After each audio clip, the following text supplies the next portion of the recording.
और बाकी जो मशरूबात का इस्तेमाल किया जाता है वो कर सकते हैं। लेकिन मसला ये है कि क्या हम कर सकते हैं कि नहीं कर सकते, डायबिटिक लोग कर सकते हैं नहीं कर सकते हैं, कौन कौन से मशरूबात वो पी सकते हैं, और दूसरा फ्रेश जूसेस का इस्तेमाल भी बढ़ जाता है, वो हम पी सकते हैं कि नहीं पी सकते हैं जो लोग डाइट कर रहे हैं। तो इस पर बात करने के लिए मरीम अजीज़ हमारे साथ मौजूद हैं, क्लिनिकल न्यूट्रिशनिस्ट एंड डाइटिशियन है। मरीम, आपको वेलकम कहती हूँ जागो लाहौर में, कैसी हैं आप? थैंक यू सो मच, मैं ठीक ठाक, आप कैसे हैं? मैं भी बिल्कुल ठीक ठाक। मरीम, चूँकि गर्मी बढ़ती जा रही है और हमारा पानी का इंटेक भी बढ़ जाता है कि एक तो हमने हाइड्रेट भी रहना है, दूसरा हमने बाकी न्यूट्रिएंट्स भी लेने हैं अपने इन्हीं हाइड्रेशन में से, तो किस तरह के हमें मशरूबात या ड्रिंक्स का इस्तेमाल हमें ज़्यादा करना चाहिए गर्मी में? अच्छा, सबसे पहले तो गर्मियों में ख़ास तौर पे पानी की इंटेक आपको ज़्यादा ही रखनी चाहिए। तो अगर सादा पानी पियेंगे तो दैट्स वेरी गुड। और ख़ास तौर पे गर्मियों में ना, एक तो पसीना बहुत ज़्यादा आता है, स्वेटिंग आपको बहुत ज़्यादा होती है, तो पसीने में हमारी नमकियात जो है ना वो भी बॉडी में से निकल रही होती हैं, तो उसको मेनटेन करना बहुत ज़्यादा जो है ना वो ज़रूरी हो जाता है। और अक्सर ऐसा होता है कि लोग पानी बहुत ज़्यादा पी रहे होते हैं लेकिन डिफरेंट साथ में चीज़ें नहीं ले रहे होते, जिसकी वजह से पानी की भी ज़्यादती हो जाती है बॉडी के अंदर, और उसकी वजह से भी आप बीमार हो जाते हैं। अक्सर लोगों को डायरिया हो जाता है ज़्यादा पानी पीने की वजह से। तो उसके लिए तो बेस्ट चीज़ ये है जो कि सब लड़कियों को खास तौर पे बहुत पसंद आएगी, दैट इज़ ORS। जो हमारा ORS का साशे मिलता है, आप उसको 1 लीटर पानी में घोल दें और वो सारा दिन 24 घंटे में आपने उसको ख़त्म करना है। और आप खुद देखेंगे कि 1 हफ्ते बाद आपकी स्किन के ऊपर ग्लो आएगा, आपकी स्किन अच्छी हो जाएगी, फ्रेश हो जाएगी। वो क्योंकि उसके अंदर जो है वो शुगर और सॉल्ट की क्वांटिटी होती है, जो हमारे पसीने में से नमकियात निकल रही होती हैं वो रिप्लेनिश होती रहती हैं।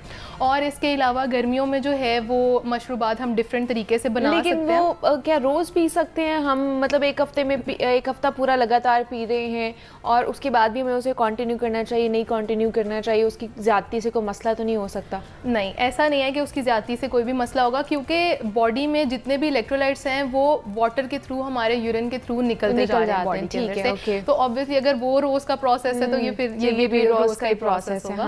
तो इसमें ऐसी कोई बात नहीं है, आप रोज़ वो ले सकते हैं आराम से। मतलब उसकी कोई सच कोई मसला नहीं है या उसकी कोई कॉम्प्लिकेशन नहीं हो सकती है ORS की।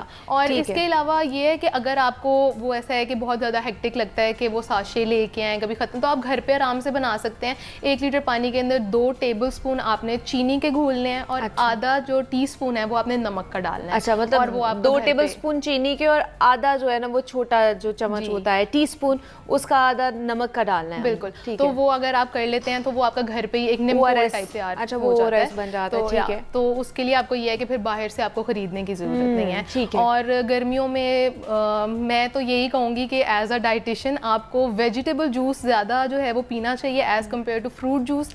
क्योंकि फ्रूट में फिर कैलोरीज बहुत ज़्यादा होती हैं, और जब आप फ्रूट को कंबाइन करते हैं विद द जूस तो वो आपकी डायबिटिक पर्सन के लिए भी नहीं अच्छा, आपकी किसी डिजीज़ के लिए भी नहीं अच्छा। तो इसके लिए ज़रूरी है कि ज़रा फ्रूट से हम वेजिटेबल्स तो कौन कौन से वेजिटेबल जूसेस हम पी सकते हैं? सबसे पहले तो ये है कि जो 3 वेजिटेबल्स है ना, 3 कोई से भी कलर के वेजिटेबल्स आप जो है ना वो मिक्स कर लें।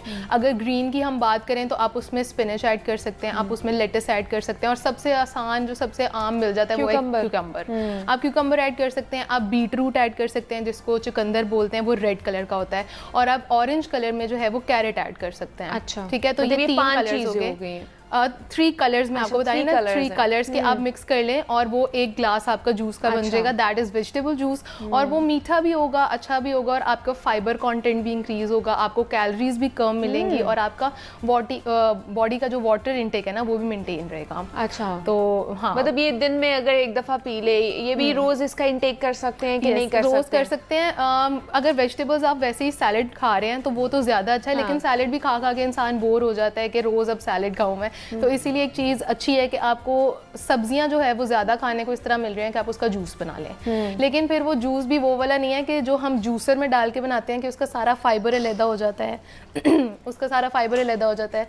तो हमने बनाना कैसे है कि उसको हमने डालना है, ब्लेंडर में डालना है। अच्छा। और ब्लेंडर में डाल के उसको अच्छे से ब्लेंड करना है और वो एक स्मूदी टाइप बन जाएगी। अच्छा। तो आप उसको जो है वो मतलब जूसर में नहीं बनाना, आपने ब्लेंडर में बनाना है ताकि उसकी जो न्यूट्रिएंट्स हैं, उसका फाइबर है वो खत्म ना हो, वो उसके अंदर ही मौजूद है। बिल्कुल बिल्कुल इसके अंदर है, क्योंकि फाइबर जो है ना वो हमारी बॉडी में वाटर को रिटेन करने में हेल्प करता है। जितना ज़्यादा हम वाटर के साथ फाइबर की क्वांटिटी इंक्रीज करेंगे ना, हमारी बॉडी में वो उतनी देर तक रहेगा और हमें हाइड्रेटेड रखेगा। ओके, तो ये सब पी सकते हैं, मतलब जैसे डायबिटिक लोग हैं या जिन्हें बीपी का प्रॉब्लम होता है, क्या वो भी ये जूसेस, मतलब अगर वेजिटेबल जूसेस का इस्तेमाल कर सकते हैं इजीली? बिल्कुल, डायबिटिक है या किसी को भी अगर हाइपरटेंसिव का इशू है या कोई भी मसला है, तो वो डिजीज़ में वेजिटेबल्स तो हम सबसे ज़्यादा जो है वो रिकमेंड करते हैं कि आप वेजिटेबल्स खाएं। तो अगर फ्रूट जूस पी रहे हैं तो अगर उनको वेजिटेबल का टेस्ट नहीं अच्छा लग रहा, खासतौर पर जो डिजीज पर्सन है, क्योंकि उनके टेस्ट बड भी थोड़े से ना दवाइयाँ वगैरह खा के डिफरेंट होते हैं, तो उनके लिए ये है कि आप 2 वेजिटेबल्स डाल लें और 1 फ्रूट डाल लें। तो उससे क्या होगा कि टेस्ट थोड़ा बेहतर हो जाएगा, क्योंकि फ्रूट में नेचुरली फ्रुक्टोज होता है, ग्लूकोज होता है, तो वो मीठा मीठा भी फील होगा। लेकिन हाँ, फिर चीनी नहीं डालनी आपने, बस आप उसको सादा ही पिए तो दैट विल बी गुड। और अगर जैसे हम सिर्फ और सिर्फ वेजिटेबल्स का बना रहे हैं तो उसमें हम लोग शुगर ऐड ऑन कर सकते हैं कि नहीं? नहीं करनी। मैं अपने मुतालिक भी पूछ लूँ ना कि कर सकते हैं कि नहीं कर सकते। हाँ, अगर आपको बहुत ज़्यादा वो उसका टेस्ट नहीं ठीक लग रहा तो आप उसमें जो है वो हनी डाल सकते हैं। अच्छा। या स्टीविया डाल सकते हैं। स्टीविया आजकल बहुत ज़्यादा अच्छी है। और जो डिजीज पेशेंट्स हैं उनके लिए भी स्टीविया इज़ वेरी गुड। तो आप स्टीविया डाल सकते हैं, हनी डाल सकते हैं। तो अच्छा, दूसरा ये वेजिटेबल्स जूसेस में जिंजर का इस्तेमाल भी बहुत ज़्यादा हो रहा है, वो क्या काम करता है? मतलब अक्सर मैं जो भी सोशल मीडिया पे भी देखती हूँ जी, ये सारी चीज़ें होती हैं और अंदर जिंजर ज़रूर होता है। जिंजर या फिर जो हमारे पास लहसुन है जिसको गार्लिक बोलते हैं, ये दोनों चीज़ें एंटी इन्फ्लेमेटरी होती हैं। आपकी बॉडी के अंदर जितनी भी सोजिश है, जितनी भी सूजन है बॉडी के अंदर, उसको जो है वो कम करता है। इसके अलावा कैंसर रिटेनिंग प्रॉपर्टीज़ होती हैं, कैंसर को कम करता है। और जिंजर की सबसे अच्छी बात यह है कि आपकी बॉडी में जो ब्लॉटिंग हो रही होती है, जिसको गैस कहते हैं, वो जो है वो कम करता है। तो जिंजर इसीलिए हम कहते हैं कि जब आप डिटॉक्स वाटर भी बना रहे हैं या आप कोई जूस वगैरह बना रहे हैं, कोई भी चीज़ बना रहे हैं, तो आप उसमें जिंजर का आधा इंच जो है वो यूज़ कर लें। और दूसरी चीज़ है कि जो जिंजर है उसका सबसे अच्छा फ़ायदा ये है कि वो फैट बर्नर है। अच्छा। आपका फैट बहुत अच्छे से बर्न करता है। और अगर आप सुबह सुबह खाली पेट जो है अदरक का कावा बना के पीते हैं तो वो फैट बर्निंग में बहुत ज़्यादा हेल्प करता है आपको। तो ये जो है ना वो जिंजर हम इसलिए रिकमेंड करते हैं कि वो आपको मतलब आपकी अपनी मर्जी है, आप इस तरह के जूसेस के अंदर आप डाल सकते हैं जिंजर अगर आपको ज़्यादा फ़ायदा चाहिए तो। हाँ, और आपको अगर टेस्ट भी पसंद आता है, कुछ लोगों को टेस्ट भी नहीं पसंद आता है, तो आपकी अपनी मर्जी है। अच्छा, दूसरा मुझे ये बताइए कि जिस तरह ये तो हो गया कि जूसेस का इस्तेमाल हम वेजिटेबल्स या फ्रूट जूसेस का इस्तेमाल कर सकते हैं कि नहीं कर सकते। अब बाकी जो हमारे रिवायती मशरूबात का इस्तेमाल हो रहा होता है, जैसे लस्सी हो गई, इसके अलावा सत्तू का इस्तेमाल हो रहा होता है गर्मियों में बहुत ज़्यादा, या नींबू पानी घर में जब हम शिकंजबीन जिसे कहते हैं वो हम लोग बना रहे होते हैं, तो इसका इंटेक किस तरह हमें करना चाहिए? सत्तू जो हम लोग पी रहे होते हैं वो कितना अच्छा है हमारे लिए, कितना रिफ्रेशिंग होता है? अच्छा, पाकिस्तान में ना एक मशरूबात जो बहुत मुझे पसंद है ना, वो है तुख्मलंगा। क्योंकि वो बेसल सीड्स जो हैं वो आपकी बॉडी के अंदर, एक तो वो अनसॉलेबल फाइबर है, आपकी बॉडी को, आपके गट को बहुत ज़्यादा अच्छा लगता है, आपके कोलेस्ट्रॉल को कम करता है।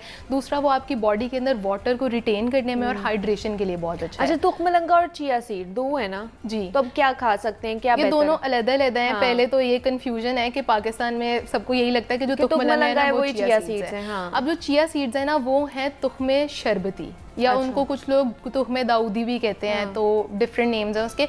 अब चिया सीड्स और जो बेसिल सीड्स हैं, तो दोनों की समझेंगे जो काम है उनका बॉडी के अंदर वो सेम ही है, लेकिन थोड़ी सी प्रॉपर्टीज जो है ना वो डिफरेंट है। डिफरेंट है कि जो चिया सीड्स हैं उनके अंदर विटामिन डी बहुत ज़्यादा होता है, और जो बेसिल सीड्स हैं या जो तुख्मलंगा है उसके अंदर जिंक बहुत ज़्यादा होता है और आयरन बहुत ज़्यादा होता है। तो ये एक इसकी प्रॉपर्टी है। और दूसरा ये है कि दोनों जो सीड्स हैं उनके अंदर ओमेगा 3 और ओमेगा 6 फैटी एसिड्स होते हैं, जो कि आपकी बॉडी के अंदर से लो करते हैं कोलेस्ट्रॉल को। कोलेस्ट्रॉल का एक ये बड़ा मसला आता है कि हम लोग अक्सर ये सोचते हैं कि अगर आपको कोलेस्ट्रॉल का मसला है तो आपने तली हुई चीज़ें नहीं खानी, आपने कोई सीड्स वगैरह भी नहीं खाने, आपने अंडे की जर्दी नहीं खानी, क्योंकि आपको कोलेस्ट्रॉल का इशू है। अब कोलेस्ट्रॉल में ना ये चीज़ है कि कोलेस्ट्रॉल में आता है गुड कोलेस्ट्रॉल और बैड कोलेस्ट्रॉल।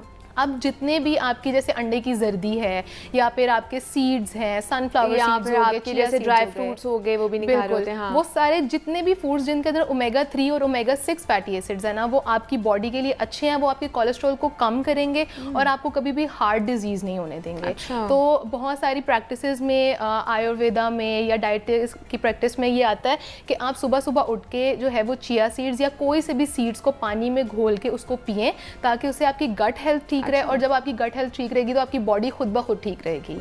और सबसे पहले ये है कि जब आपकी गट हेल्थ बेहतर होती है ना, तो आपकी ब्रेन के अंदर ऐसे एक खुशी के केमिकल्स प्रोड्यूस होते हैं जो कि आपको सारा दिन जो है वो दिन गुजारने की एनर्जी प्रोवाइड करते हैं। तो इसलिए ज़रूरी है कि आप जो ये चीज़ें हैं, और ख़ास तौर पे जब शरबतों की बात हो रही थी, तो जब हम तुख मलंगा या चिया सीड्स वगैरह शरबत के अंदर डालते हैं तो कोशिश करें कि वो जो शरबत है वो चीनी वाला शरबत ना हो, क्योंकि फिर उसका क्या फ़ायदा पीने का, कि मतलब आप इतना ज़्यादा मतलब एक मैं आपको ये चीज़ बताती हूँ कि जो फाइबर है ना वो आपके ब्लड ग्लूकोज को स्पाइक नहीं होने देता। यानी कि जब आप फाइबर लेते हैं, इसलिए कहते हैं कि जब कोई डायबिटिक पर्सन है तो अगर वो रोटी खा रहा है तो उसके साथ वो सैलेड लाजमी ले, क्योंकि फाइबर जो है वो आपके ब्लड ग्लूकोज को स्पाइक नहीं करता, और जब स्पाइक नहीं होगा तो आपके ग्लूकोज का जो है ना वो एकदम से समझेंगे चढ़ाव नहीं आएगा ब्लड मतलब के अंदर, आपकी जो शुगर है वो हाई नहीं होगी। तो उसके लिए अगर हम साथ में चीनी वाला शरबत पी रहे हैं तो फिर फाइबर का कोई फ़ायदा नहीं है। तो कोशिश यही है कि हमारा एक ये आप जो है वो फ्रूट के जूसेस जो है ना वो बना सकते हैं घर पे, एप्पल जूस बना सकते हैं, कैरेट जूस बना सकते हैं, उसको डाइल्यूट कर लें थोड़ा सा, उसके अंदर सीड्स डालें और that will be helpful for you. ठीक है, मतलब आप अगर दूसरे शरबत भी बना रहे हैं लेकिन उसके अंदर चीनी का इस्तेमाल ना करें, ऑल्टरनेट जो है चीज़ें उसका इस्तेमाल कर लें, हनी का, शक्कर का, या इस तरह इनका इस्तेमाल कर सकते हैं जो कि ऑल्टरनेट है और वो आपको फ़ायदा भी पहुंचाएंगे ना कि नुकसान पहुंचाएंगे। तो इस पर आज हमने बात की है। मरीम अजीज़ हमारे साथ मौजूद थी। मरीम, बहुत शुक्रिया आपके वक्त का कि आप यहाँ पर आई और कौन कौन सी हमें रिफ्रेशिंग ड्रिंक्स पीनी चाहिए ख़ासतौर पर गर्मियों में, तो उस पर बात की।